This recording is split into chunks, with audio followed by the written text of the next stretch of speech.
주님께서 여러분과 함께 루카가 전한 거룩한 복음입니다. 그때 예수님께서 제자들에게 말씀하셨다. 사람의 아들의 날에도 노아 때와 같은 일이 일어날 것이다.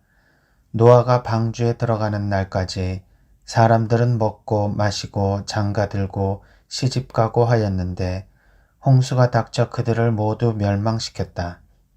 또한 롯 때와 같은 일이 일어날 것이다. 사람들은 먹고 마시고 사고 팔고 심고 짓고 하였는데 롯이 소돔을 떠난 그날에 하늘에서 불과 유황이 쏟아져 그들을 모두 멸망시켰다. 사람의 아들이 나타나는 날에도 그와 똑같을 것이다. 그날 옥상에 있는 이는 세간이 집안에 있더라도 그것을 꺼내러 내려가지 말고 마찬가지로 들에 있는 이도 뒤로 돌아서지 마라. 너희는 롯의 아내를 기억하여라.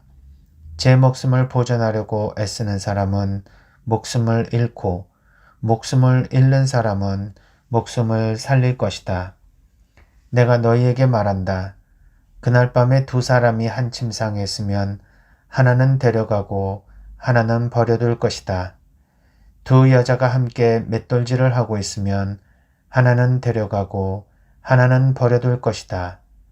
제자들이 예수님께 주님 어디에서 말입니까? 하고 묻자 예수님께서 그들에게 이르셨다. 시체가 있는 곳에 독수리들도 모여든다. 주님의 말씀입니다. 그리스도님 찬미합니다. 찬미 예수님, 오늘은 11월 우리가 위령의 달을 맞이해서 예수님께서 예수님 재림의 시기에 대한 말씀을 주십니다. 또 11월 달은 돌아가신 연옥 영혼들을 위해서 기도하는 달인 만큼 우리 자신도 이 세상에서 결국 유한한 삶을 마치고 다시 영원한 삶으로 넘어가야 된다는 사실을 기억해야 되는 시기입니다. 따라서 오늘 복음은 이 세상의 종말 그리고 좁게는 한 사람 한 사람의 인생의 삶의 마지막 순간에 대한 묘사일 수 있습니다. 예수님이 제자들에게 이러한 세상 종말에 대한 말씀을 주시는 것은 사실 크게 두 가지의 의미가 있죠. 하나는 우리의 삶이 결국 끝나기 때문에 지금 이 삶이 영원히 이어지리라 생각하면서 먹고 마시고 놀며 즐기는 일에만 힘쓰지 말라는 그러한 현실 인식에 대한 말씀이고, 또 하나는 예수님께서 결국 재림하실 때에는 우리 모두를 당신을 따르는 사람들을 구원하시고 그렇지 않은 사람들과 구별하신다라는 그런 세상의 마지막 구원에 대한 희망을 또한 주시는 의미가 있습니다. 그래서 신앙인들에게 있어서는 종말은 곧 새로운 삶의 희망이지만 신앙을 갖고 있지 않은 사람들에게 있어서는 종말이 그야말로 절망적인 그런 공포의 순간일 수 있을 것입니다. 예수님은 제자들에게 이 사람의 아들의 날에 대한 말씀을 하시는데 이제 새롭게 하느님의 아들로서 이 세상에 당신이 재림하실 때에는 결국 이 세상이 끝난다라는 것을 의미하겠죠. 그때는 노아와 같은 일이 일어날 것이다 말씀하시면서 사람들이 그냥 일상을 먹고 마시고 장가들고 시집가고 하였지만 모두 홍수가 닥쳐 멸망한 것처럼 이 세상도 결국 끝이 날 것이다 라는 말씀을 주시고, 또한 이제 하늘에서 불이 떨어지는 그러한 그 소돔의 그 멸망 시기와도 마찬가지로 사람의 아들이 나타날 때 이런 일들이 일어나게 되는데, 이때 모든 사람들은 결국 세상을 등지며 하느님께로 이제 올라갈 것인가 그렇지 않을 것인가가 결정이 될 것이다. 그래서 그때의 그 기준은 이 세상에서 자신의 현세 목숨을 살리려고 하는 사람은 결국 영원한 생명을 얻을 것이고, 현세 생명을 초계와 같이 버리는 자들은 결국 영원한 생명을 얻을 것이라는 그런 그 삶의 어떤 기준, 판단의 근거에 대한 말씀을 주시면서 이 종말 때에도 이러한 일들이 일어나니 준비를 잘 하고 있으라는 말씀을 주십니다. 제자들이 그래서 주님 어디에서 말입니까? 하고 묻습니다. 그런데 예수님께서 말씀해 주시는 이 말씀, 시체가 있는 곳에 독수리들도 모여든다는 말씀은 참 이해하기가 어려운 난해한 말씀으로 이해가 좀 어렵고 해석이 좀 어렵다고 이야기들을 하는데, 오늘은 이제 거기에 대해서 한번 말씀을 좀 드려볼까 합니다. 이때 이제 시체가 무엇이고 또 독수리는 또 무엇인가, 이 은유가 성경에서는 어떻게 쓰여졌는지 이것에 대해서 많은 학자들이 연구를 하였지만, 이제 크게 시체와 독수리에 대한 긍정적인 의미, 부정적인 의미에 있어서는 상반된 해석들이 존재합니다. 그러니까 이제 뭘 예를 들면은 시체는 그 안 좋은 의미로, 독수리는 좋은 의미로 이렇게 보는 학자들도 있고, 시체는 좋은 의미고 독수리도 좋은 의미다라고 보는 사람들도 있고, 그래서 성경의 해석에 대해서는 의견이 분분하지만, 그러나 일반적으로 이 성경이 그 구절 자체에서 나오는 의미를 해석하기보다는 전체적으로 구약과 신약을 관통하면서 이 독수리는 어떤 의미를 가지고 있는가, 그리고 독수리는 어떤 특징을 가지고 있는지를 확인하면서, 예수님이 아마 그런 구약의 이러한 성경의 비유의 말씀들을 잘 알고 이런 말씀을 주셨을 것이니까, 그러한 성경의 전체적인 비유의 말씀을 알게 되면 이 말씀도 자연적으로 해석이 될 수 있지 않을까라는 그런 생각에서 구약의 이런 독수리에 대한 비유를 먼저 이해를 해보고 나면 훨씬 더 예수님이 어떤 의미로 이런 말씀을 해주시는지를 가깝게 다가갈 수 있지 않을까 생각이 듭니다. 먼저 이제 이 성경에서 독수리는 크게 어떤 두 가지 의미를 가지고 있습니다. 하나는 산이나 높은 바위에 사는 새를 뜻하는 거죠.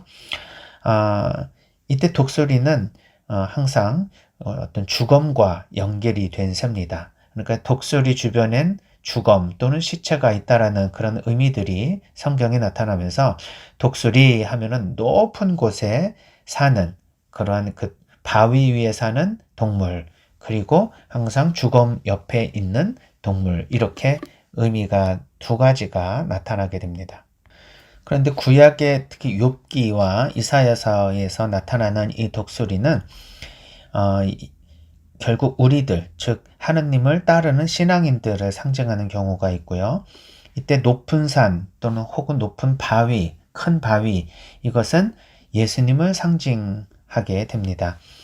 예를 들면 욥기 39장 28에서 30절까지는 독수리에 대한 이야기가 나오는데요. 독수리는 바위 위에 살며 밤을 지내니 바위 벼랑 끝이 그의 성체다. 거기에서 먹이를 찾아 살피고 그누는 멀리까지 바라본다. 그 새끼들은 피를 들이키고 주검이 있는 곳에는 독수리도 있다라는 말씀이 있습니다. 이때 이 바위와 주검은 예수님을 상징하고, 독수리는 예수님을 따르는 백성, 그래서 예수님을 따르는 백성들은 항상 이러한 큰 바위 위에 산다, 즉 예수님 주위에 머문다.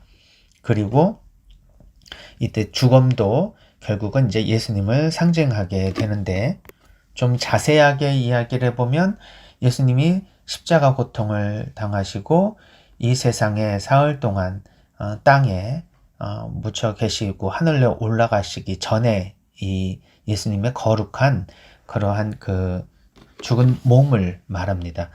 그래서 그 몸에 독수리들이 모여든다는 것은 결국 예수님이 돌아가셔서 세상 사람들은 예수님을 잃어버리는 것이 아니라 오히려 그 예수님 주변으로 모여들어서 더 강하게 자신들이 예수님의 제자임을 드러내게 된다는 의미를 지니고 있습니다. 이사야서 40장 31절에 보면 예수님을 따르는 백성은 독수리라는 것을 알 수가 있죠. 주님께 바라는 이들은 새 힘을 얻고 독수리처럼 날개치며 올라간다. 그들은 뛰어도 지칠 줄 모르고 걸어도 피곤한 줄 모른다. 그래서 이사야 예언서에서 나오는 독수리는 하느님만 바라보면서 이 세상을 열심히 살아가는 신앙인들을 뜻합니다. 또한 그 독수리가 머무는 바위가 곧 예수님이라는 것을 고린토전서 10장 4절에서는 얘기하고 있죠.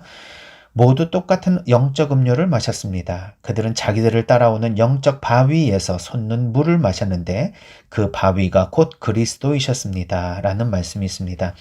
이처럼 성경에서는 독수리는 곧 높은 바위, 주님과 함께 사는 사람들이요. 그리고 예수님의 이러한 죽음에 모여 있는 그러한 그 성스러운 새라고 볼 수가 있습니다.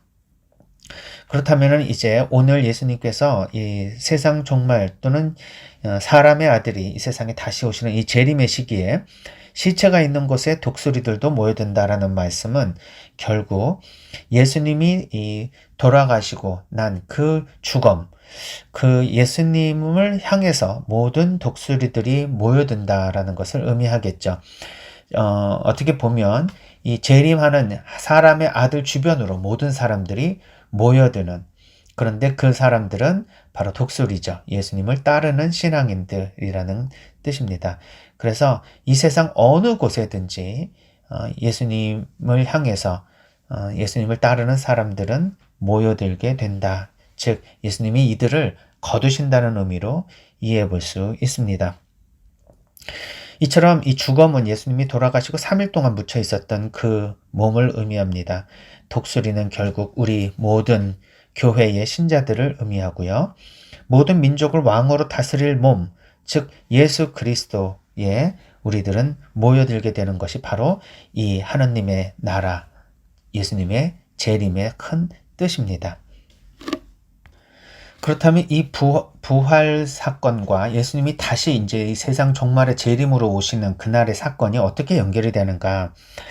이 예수님이 실제로 부활한 후에 열심한 독수리들이 예수 그리스도를 둘러싸고 모였을까 하는 이 2000년 전 예수님이 부활하신 이후에 그 죽음 주위로 독수리들이 모여들었나? 라는 것을 한번 생각해 보면 이후에 예수님이 다시 재림하실 때에도 우리 인류를 향해서 당신이 나타나시고 인류들 중에 예수님을 따르는 사람들은 그분 주위로 모여드는 그러한 어떤 비유의 말씀을 이해해 볼 수가 있겠죠. 바오로 사도는 고린토전서에서 예수님이 다시 살아난 후에 40일 동안 500명이 넘는 형제들에게 어떻게 나타나시는지를 기록하면서 예수님이 부활 이후에 예수님은 외롭게 부활하신 것이 아니라 모든 당신을 따르는 사람들을 불러 모으시고 이들에게 기쁨과 희망을 주시며 결국 예수님이 영광 중에 부활하시고 우리 모두는 그 영광을 누리게 된다는 것을 기록합니다. 그래서 예수님의 죽음은 그냥 쓸쓸히 묻히는 죽음이 아니라 새로운 부활을 위한 중요한 사건이라는 것을 알게 되는 거죠. 고린토전서 15장 3절에서 8절의 말씀을 읽어보겠습니다. 나도 전해받았고 여러분에게 무엇보다도 먼저 전해준 복음은 이렇습니다. 곧 그리스도께서는 성경 말씀대로 우리의 죄 때문에 돌아가시고 묻히셨으며 성경 말씀대로 사흘날에 되살아나시어 케파에게, 즉 베드로죠, 또 이어서 12 사도에게 나타나셨습니다. 그 다음에는 한 번에 500명이 넘는 형제들에게 나타나셨는데 그 가운데 더러는 이미 세상을 떠났지만 대부분은 아직도 살아있습니다. 그 다음에는 야고보에게 또 이어서 다른 모든 사도에게 나타나셨습니다. 맨 마지막으로는 칠쌍둥이 같은 나에게도 나타나셨습니다.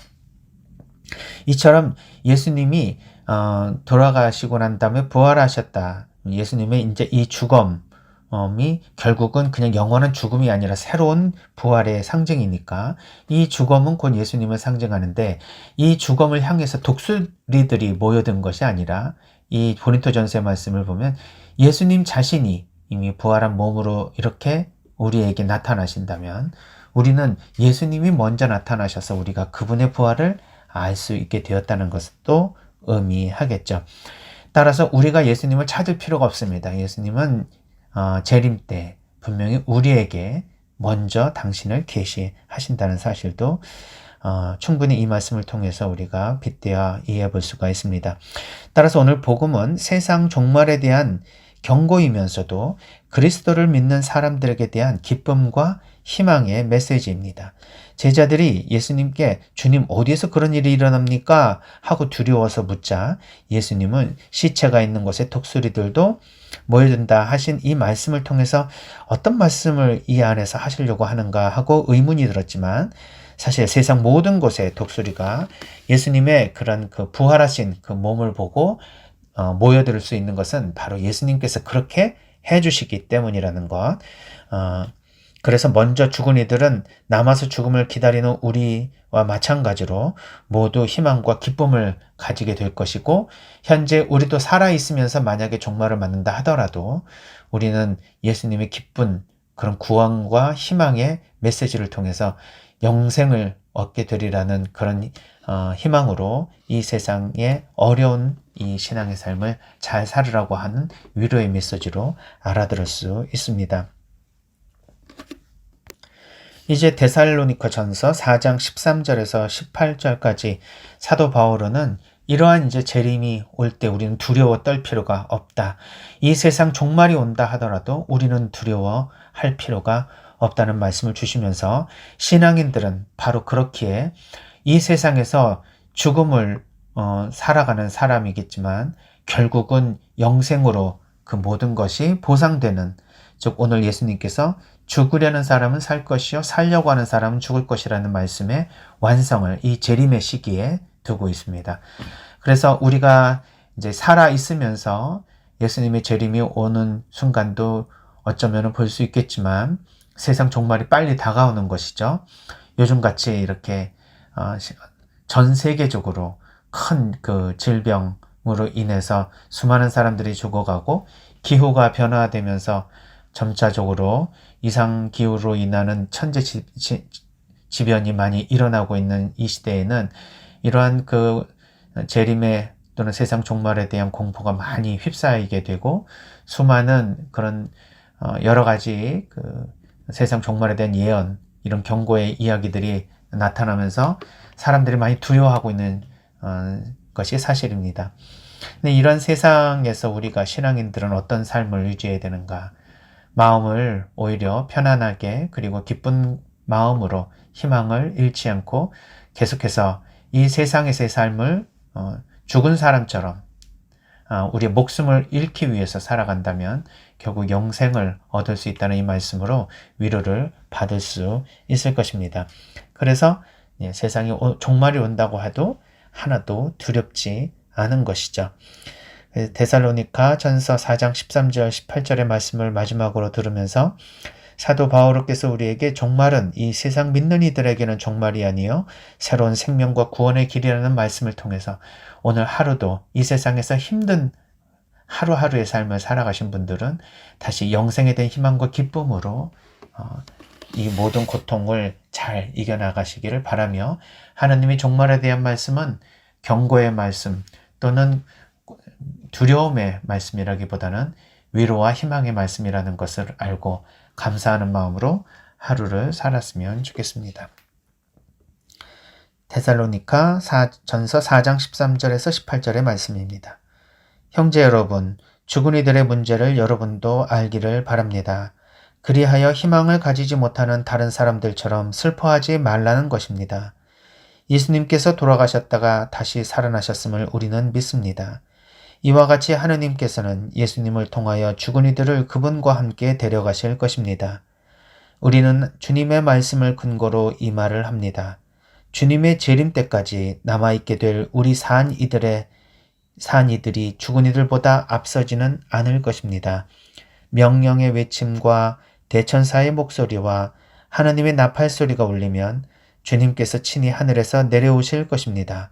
그러면 먼저 그리스도 안에서 죽은 이들이 다시 살아나고 그 다음으로 그때까지 남아있게 될 우리 산 이들이 그들과 함께 구름 속으로 들려 올라가 공중에서 주님을 맞이할 것입니다.